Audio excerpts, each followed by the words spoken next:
I mean, what the point of the cooled cup holder is, I don't know. But I'd imagine in summer that might be a feature that you'd quite like, but it might not. keep on. So, my Volvo, it went off to a specialist to have a load of work done before the trip. I then spent £450 on it, and then realised that because it had been at the specialist so long, the MOT had expired, which gave me one day to get. Excellent. I had 1 day to get an MOT for the trip, and then the car was pulling to the left when I collected it because they'd replaced a front arm. Range Rover does that because that's where the fuel stations are. Yeah. So then I took it to another specialist on the way home to get the tracking done and full wheel alignment, because you can align 4 wheels on the 850. They could then only align 3 of the wheels because they said the bolts on the rear axle were so rusty they didn't want to risk taking it apart. Excellent. So I've got 3 wheels going in a straight line and 1 not going in a straight line. Okay. Then it's not boosting below 3,000 RPM. Well, it's an easy fix. What's the fix? Stay above 3,000 RPM. Well, that's what I did last night when I put it down in the yard. But basically, this was like the day before I was meant to be leaving for John O'Groats. I got a car that's only got alignment on 3 wheels, doesn't have an MOT, and isn't running properly. Yeah. That's why I ended up buying the Volvo. The other part of that was the story that I think I told you, where I broke down on the motorway because I ran out of fuel. Yeah, Highways Agency didn't really help you there, did they? No, they didn't. It's not what they show on TV. No, I broke down on the Not at all. motorway having come back from the specialist. My car was saying I had range, but it didn't. I broke down, I ran out of diesel a mile from a petrol station, right? Highways Agency pull up behind me, say, "What are you doing?" I say, "It's all okay. I think I've just run out of diesel." They said, "We can drive you to the petrol station to get diesel, but we can't give you a lift back because we can't take fuel in the car and we can't tow your car off the motorway. So go and get yourself some diesel and then walk back along the hard shoulder and put it in." So they dropped me at the petrol station. I waved them goodbye. Petrol station doesn't sell jerry cans. Lady at the petrol station says, "Go into Asda, buy yourself a jerry can." Asda don't sell jerry cans. I'm like, what do I do? Do I walk 2 miles to Halfords to buy a jerry can to come back to the petrol station? Bearing in mind I've left my driver's window open. How old's the Volvo? 96. Oh, it's time to go down the cooking aisle. So I'd left my driver's window open and my bag and my computer and everything on the passenger seat on the motorway. Unlikely to be stolen, but I was worried about the rain and stuff. So I went down the cooking aisle. I bought myself 4 litres of cooking oil and a bottle of diesel injector cleaner. Walked back up the motorway with my Asda bag. That's good. Good luck. Tipped it all in the fuel tank and then started it up and drove off. So there we go. So the Volvo is now mothballed for a little bit until I can spend lots and lots and lots more money on it. Yeah, the Monza's mothballed in a minute. So where are you at with an MOT on the Monza then? Well, you're in the same position as me now with the Volvo. They're both out. Well, it's out, but the thing is, the Monza, it deserves a bit of love. Yeah. And I need at least a wheel arch for the driver's side, if not ideally a quarter panel. And there's no point in taking it apart until I have all the panels to put it all back together again, because all I'll do is work my way around and run out of time. So I'll wait for the parts. That's out of the way. I needed to get this done because that mean I had I had lots of cars with no MOT bar this. So I spent the day and got this running. And then I had, what else? Defender MOT expired about 2 months ago. Because I've been so busy with work, I haven't had a chance to do anything with it. You'd parked that up anyway a little while ago, hadn't you? Yeah, because I got this and I thought this was going to be the saviour to save everything work straight away. So you parked this up because you'd got the BMW and that was going to work, and I think the day after this broke and you'd already sawned the Defender. So you text me and were like, "I've got 7 cars, I've got no car."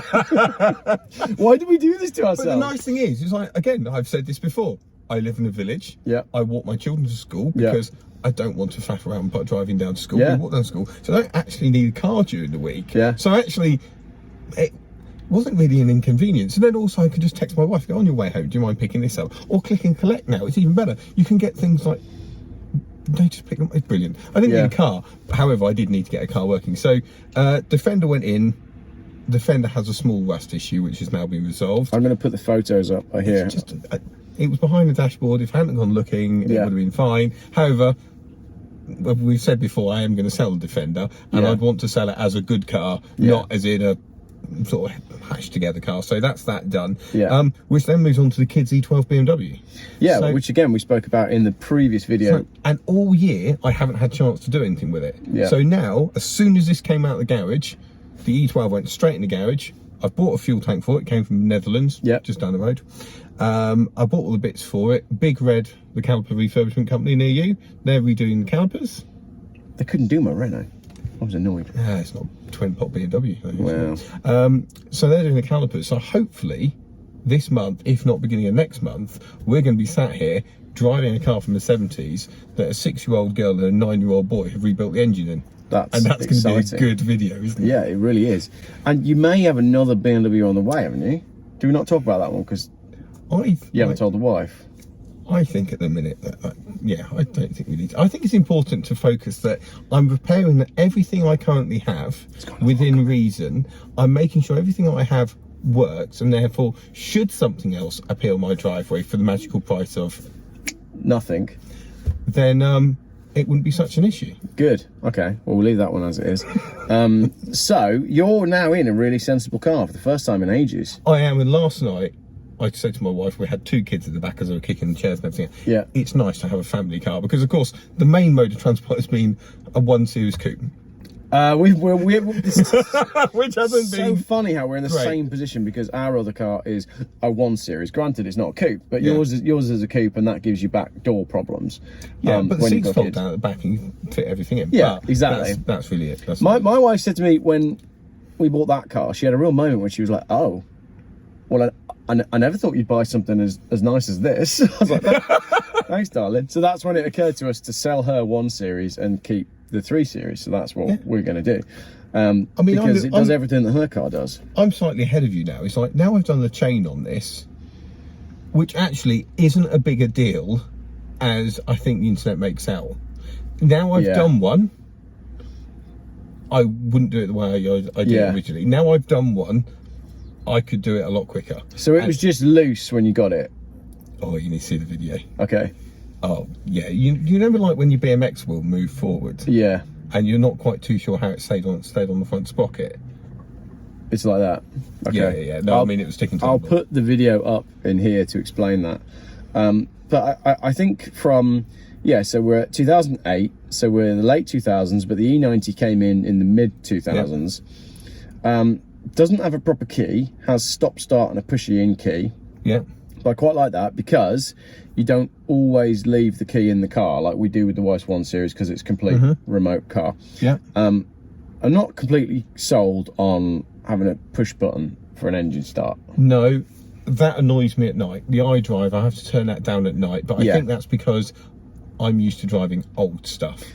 I could not agree more. I drove my Volvo yesterday on the night time, and I was thinking, why did we ever change from the way things were? The Volvo's got some green lights, and it's got an old-fashioned JVC stereo, Sony stereo, and that's it, and there's no distractions. But like you, I have to go through, and you have to go through the menu as well. Why is there not a button at the top that you just click to turn the screen off? Or when the lights makes come so on, much sense. should it not dim down? It should dim down, yeah. I still think that one of the nicest cars to drive at night, dashboard-wise, is an old E30, because it's just got a gentle orange glow behind the dashboard, and you're looking out there. Yeah.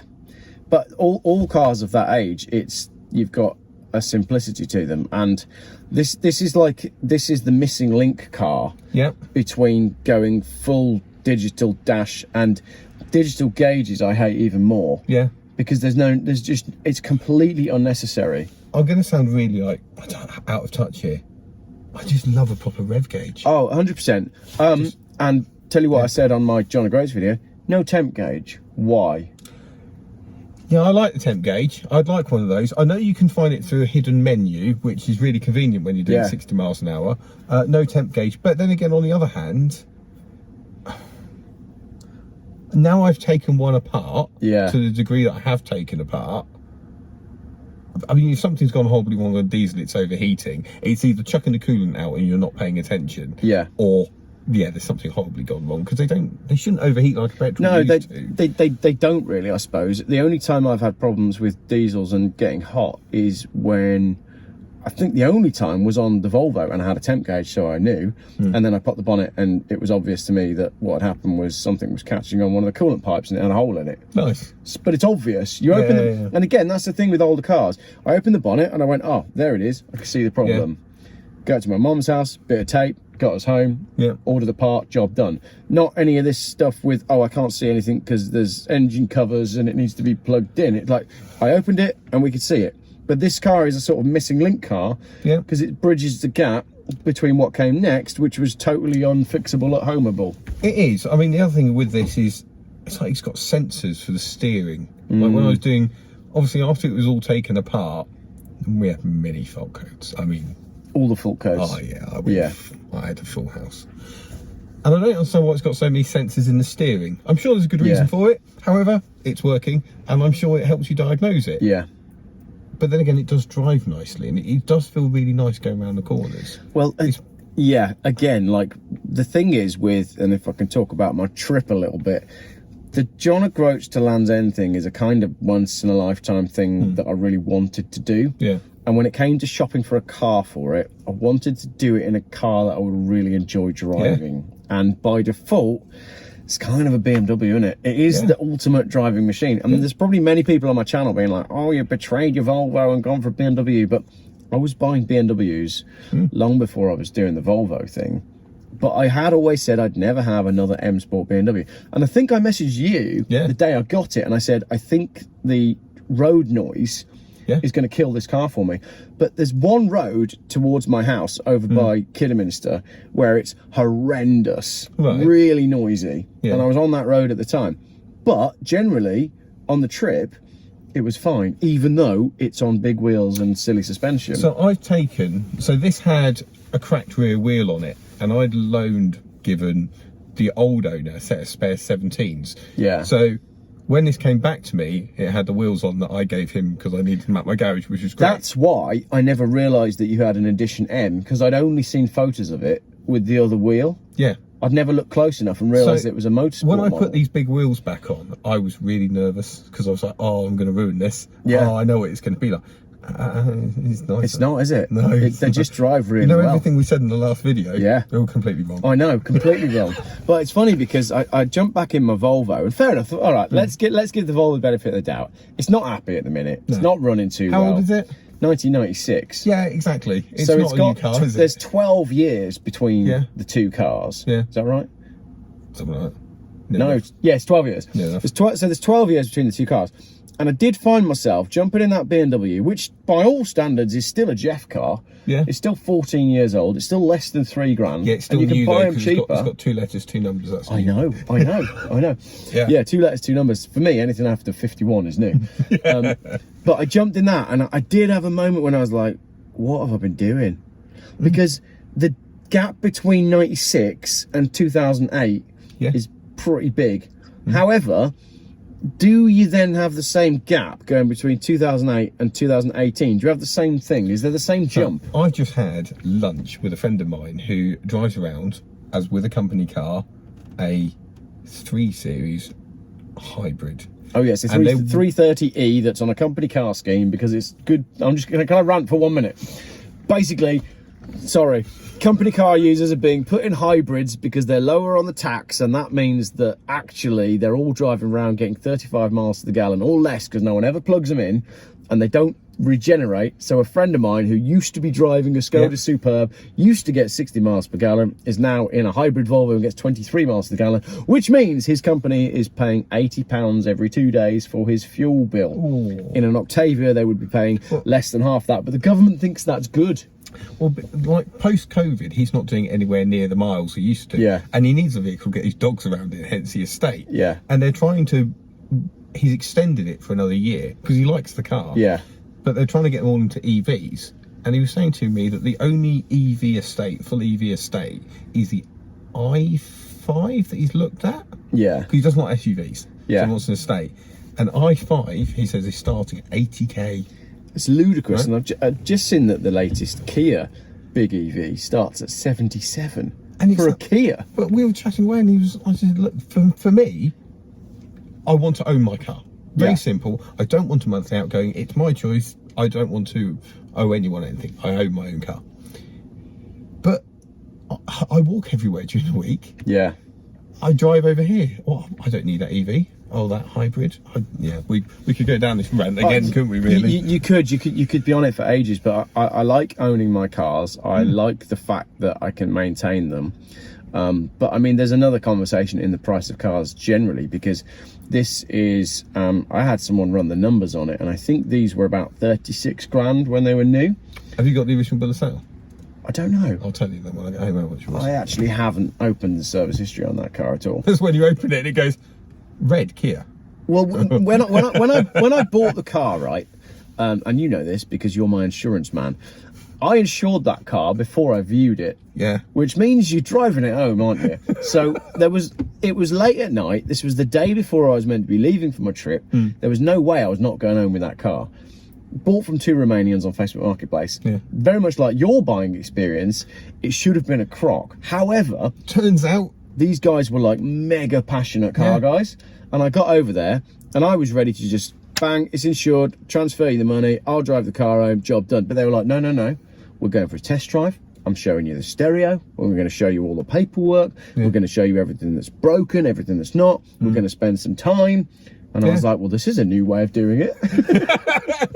And they were brilliant. And like the guy selling it was like the best ever. And when I got to Land's End, I sent him a picture and he was like, oh, I'm so happy it worked out for you. I was so excited. You know, it's a great car for your trip, and it couldn't have worked out perfectly. Did you say to him, whoever you use for MOTs can get them to put the odometer in the bike next time, because I've lost 10 Yeah, because that was it. Yeah, because there's a mileage issue, isn't there, on my I think it failed an MOT and then it passed an MOT and somehow it lost 10,000 miles, so it's coming up as a mileage error. But it doesn't matter, does it? Great. No, it doesn't matter. No, it doesn't matter. Not at this price point, and not when you're keeping the car either.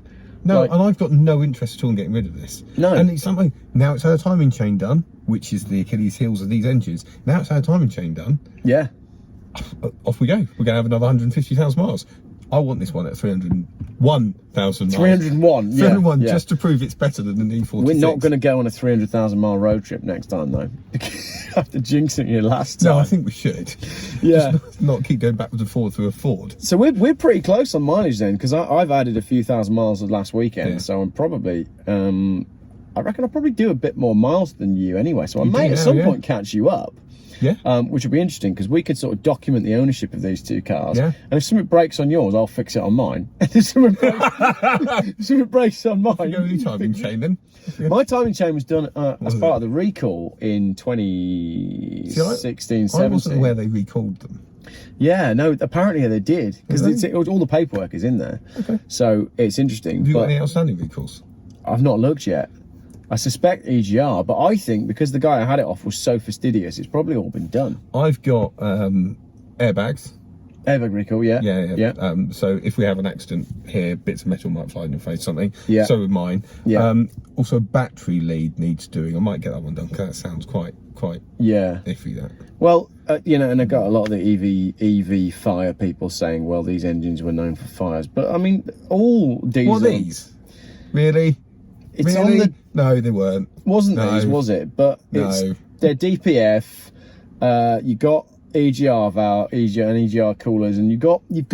It's getting to the point of that technology where stuff starts to go wrong. Again, coming from someone that's taken one of these apart, I can't see how it would catch fire. Yeah. I have removed the bit of sound deadening at the back of the engine, which was a bit of foam, which literally just started to fall apart as soon as I took it out. And I looked at it and went, I'm not putting that back in. Yeah. And then I thought about replacing it, and I think I looked at the part price and I went, yeah, it's not. You're not going to notice. No, and actually a bit of foam at the back of a hot engine. Do you know what? Yeah. So how much have you spent, how many hours have you put into it? I know you got it free. How many hours have you put into it, and what do you think you've spent on it so far? A lot of hours. A lot of hours, yeah. Okay. However, I think a lot of the hours were the fact that I had no instruction manual, because that was going to have to be like a 30 quid purchase, and that seemed like a lot of money at the time. Yeah. The fact that I was doing it in a single car garage, which meant that access was, well, hell. Yeah. To be entirely honest. The fact that because you're working in a small garage, you don't have a nice tool set, so when you put that 13mm socket down, have a guess where it's going? All the way to the back of the garage. Yeah. And that means that you then have to push the E12 out the way, open the garage door to get the socket back, push the E12 back and go back round again. So losing a socket could cost you 15 minutes. I did do a little bit of pricing up. If I won the lottery and buying a garage that is heated and warm and light, space for one car and loads of space to move around. I've got heat from a couple of space heaters. Yeah. That's fine. Got lighting. It's just walking around. Yeah. You know. So costs that I added up on it. New timing chain kit, £209. Reasonable. The tooling to lock the cams in place in bits and bobs, which I'll never ever use again, but when you need to do it, you can buy it. £37.99. Yeah. Turbo by Turbo Technics, which was remanufactured, £495. Oil, 48 quid. Yeah. Oil filter, £13. A rear wheel, £90. You buy that from BMW, or was that a marketplace job? eBay breaker. Yeah. I mean, you know, wheel, it's round. Well, yeah, it's gonna be dirty in the end of the day. Yeah.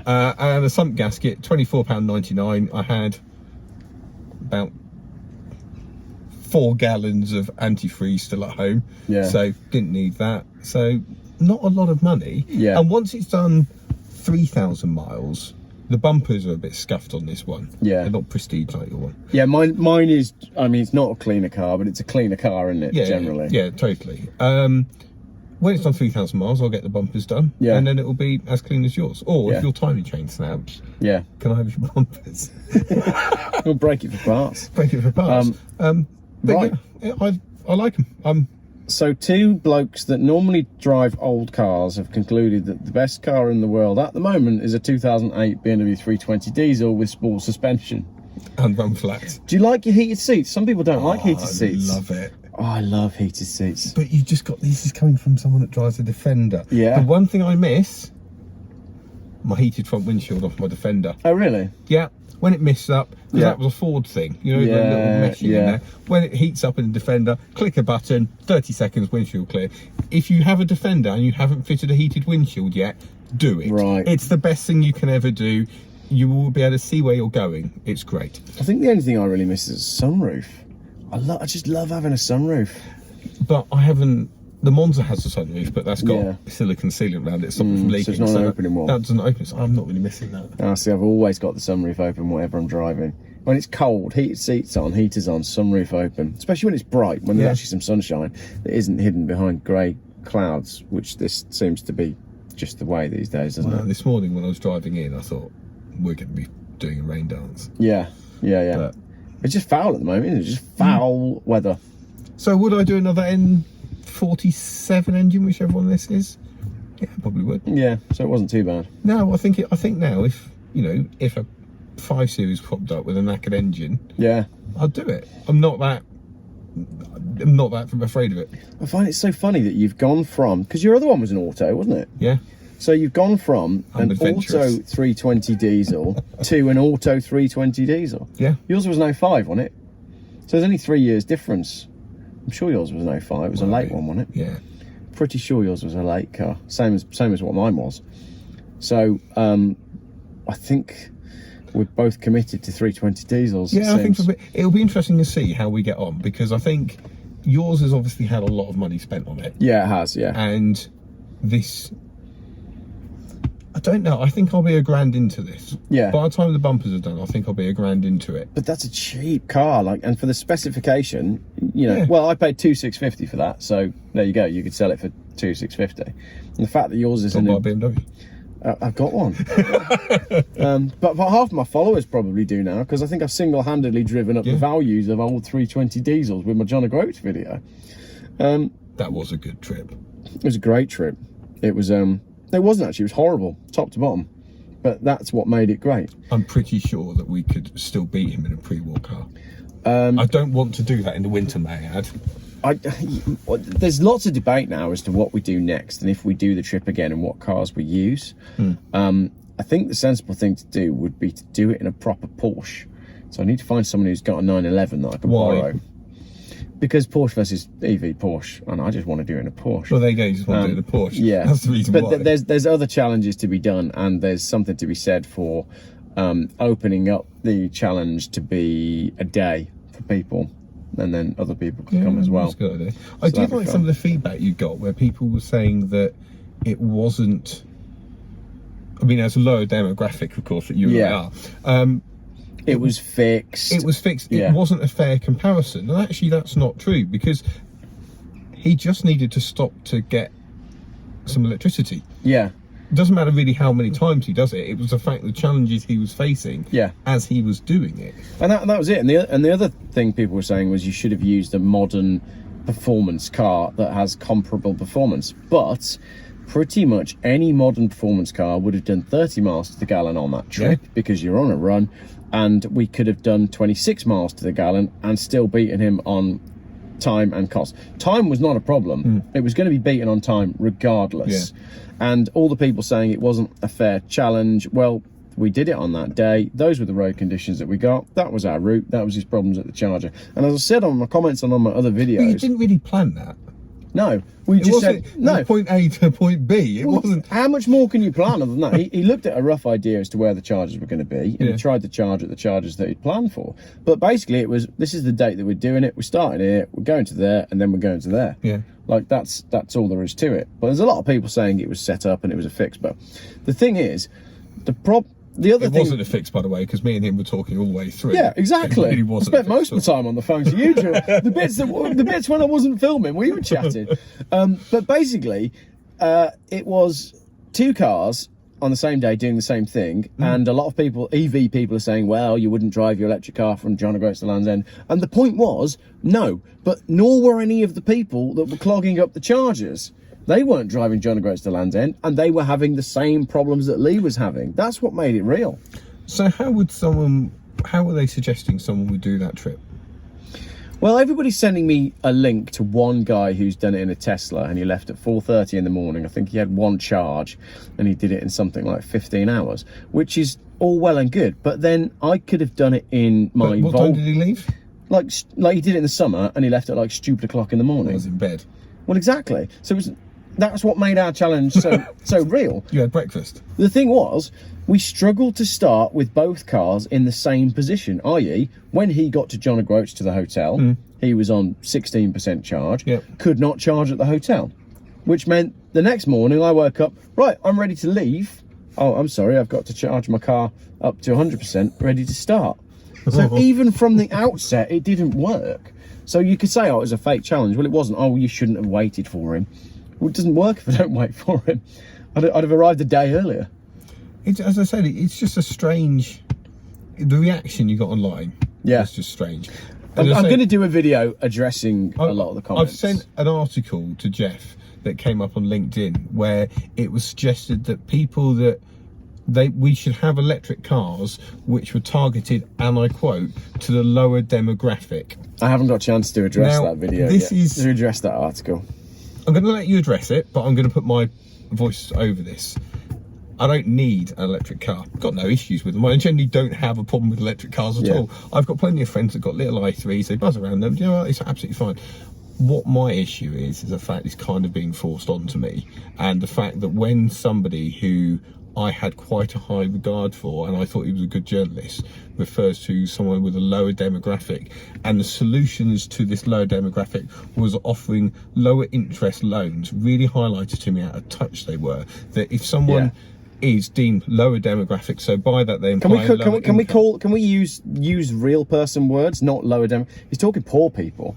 The article was saying, how do we get poorer people to buy EVs? It was so patronising. But the issue there was their solution was then offering loans and finances, and you know, everyone has been in a difficult situation financially in life. 100%, they've been there, and what they don't necessarily need is another loan. Yeah, absolutely. So at no point is anyone discussing the huge elephant in the room, which is the cost of entry. So we're saying, how can we get people to afford these cars? How about make them cheaper? How about make an electric car that is for the masses and is cheap and affordable, and you could buy one for 12 grand? Nobody wants to do that. They want to make 80 grand SUVs. So Tesla have... But they will do, because they make more money from it. Exactly. And they're going to do it. Tesla have just announced that in Berlin, they're going to make a Tesla, an entry-level Tesla, that's $25,000.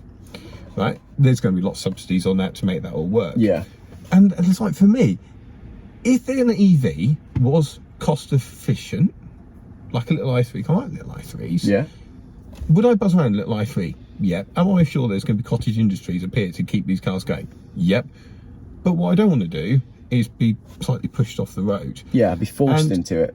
At Christmas time, I'm going back to the Isle of Man, and that will be me, my wife, my 2 children, and a dog that likes to bark. And for that journey, we're going to use a 23-year-old Defender with a floor. Are you taking the Defender? Of course, I can't move the dog around. I'm just not confident. And that's going to be interesting to see. So we're going to leave on Thursday evening after school. Yeah. So that's going to be interesting to see all the way up what difficulties are at charging stations. Yeah. And Because I don't think I could do Milton Keynes, where I just live outside Milton Keynes, to Heysham. I'm going to see what the difficulties are in the charging network. I think you could do it, but your family would hate you by the end of it. And that's what we were seeing. I mean, these chargers. If hypothetically there was a free car already appearing, I think the hating of Ian is already firmly established for the next end fair of the enough. year, really. Too many cars is the problem. I'm having a clear out. I think we've had this conversation before. I'll go through phases where I'm like, yeah, let's buy all the cars, and then 6 things go wrong, and I've got 8 cars, none of which work, and I'm having to borrow the wife's car, and that's when I'm like, this is getting ridiculous. They must all go, and then I go back down to 0, and you're like, Geoff's not got many cars on his policy, and then 2 weeks later, I'm phoning you every 5 minutes. Can I add this one? Can I add this one? Can I add this one? So at the minute, I'm working out what to do with my Renault, but that's a conversation for another day, because I've got nowhere to keep it. That's the thing. Still no, you say this is. I've got things scattered around now, all in barns, which is out of the sight. But it's like a Defender. It's a lot of money sat there. I don't owe anything on it. It doesn't. It's not like it's costing me anything every month. Yeah. And there's nothing wrong with it. Yeah. It's also not depreciating, is it? But this is the argument. It's also not depreciating. So it sits there effectively going up in value, doesn't need any work. So I can use it when I need to use it. But maybe twice I need it. Yeah. It's a lot of money sat in the barn. And again, come back to these cars, like, these are great all-rounders, aren't they? Because you can do the family stuff, you can do your business stuff, you've got your heated seats for your long-distance stuff, but it'll do round-town stuff as well, and it's nice, and it's respectable, and it looks smart, but it was cheap. Yeah. So, a used 320 diesel, and again, like, you're going back to, let's say somebody makes an electric car, and it's 20-25 grand. Is that going to be more appealing for people that like cars over a £3,000 BMW from Facebook Marketplace or Auto Trader or anywhere? Yeah. Because I don't get the concept of spending £25,000 on a car. I could get the finance, I could put it on a monthly payment, and we could write it off as tax and all that sort of stuff. But I just like driving around in cars that I can afford. And I prefer to pay more of my mortgage off. Well, there you go then. There is one good thing about taking the Defender to the Isle of Man with a dog. What? Because it's so noisy, I'm not going to hear that dog. All right, let's finish this video on a dog anecdote, right? Because nobody knows this bit. When we were in Land's End, Lee and I basically spent the rest of Sunday editing video and hanging out at the hotel that we were at. And the hotel was also a pub. In the pub, there was someone that came in with a dog, and then someone that came in with another dog, and these dogs started barking at each other. And no joke, it went on for 40 minutes. Yeah, that's Clover. That's my dog. So I got to a point and I was like, enough now. And I stormed, right? bad mood, Geoff. Stormed from the restaurant, stomped all the way through the restaurant, and I just walked into the bar and I was like, what are you all doing? Seriously, this has gone on for 40 minutes. And honest, I was ready to launch the dog into the harbour. It's just unacceptable. Like, okay, let's finish on dog stuff. I'm going to lose subscribers on this. I don't like dogs. I'm not a dog person. Really? So when we're out and about, right? If your dog... Are you a cat person? Yeah, I like cats. I'm just not really a pet person. I just can't be arsed.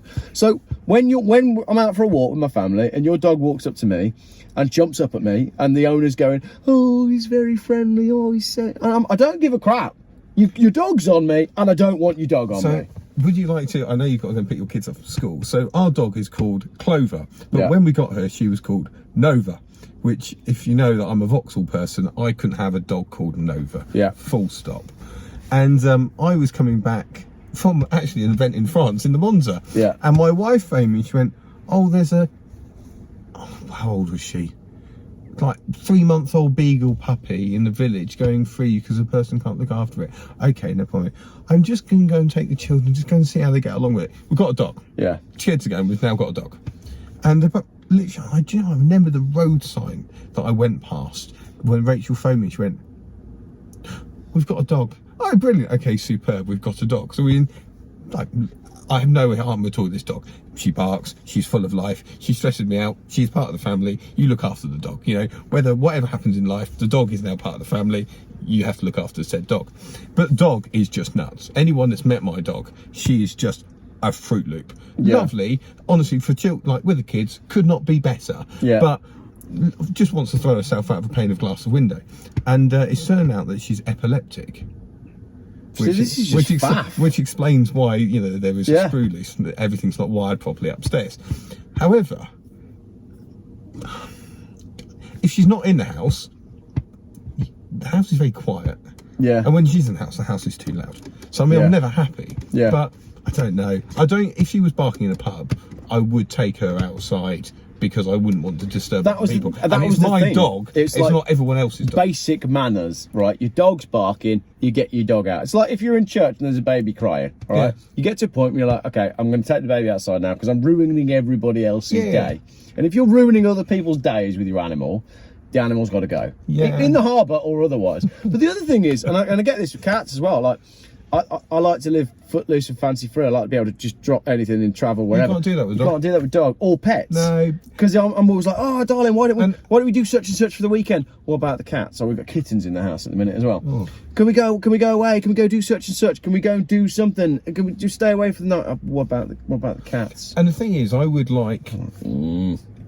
Cats weren't my choice. I don't mind them, but they weren't my choice. Even with a dog, it's like when you go away you can't go away for a night anymore. Losing the children is hard enough. Yeah. But you now can't go away for a night. No one wants to sit your dog.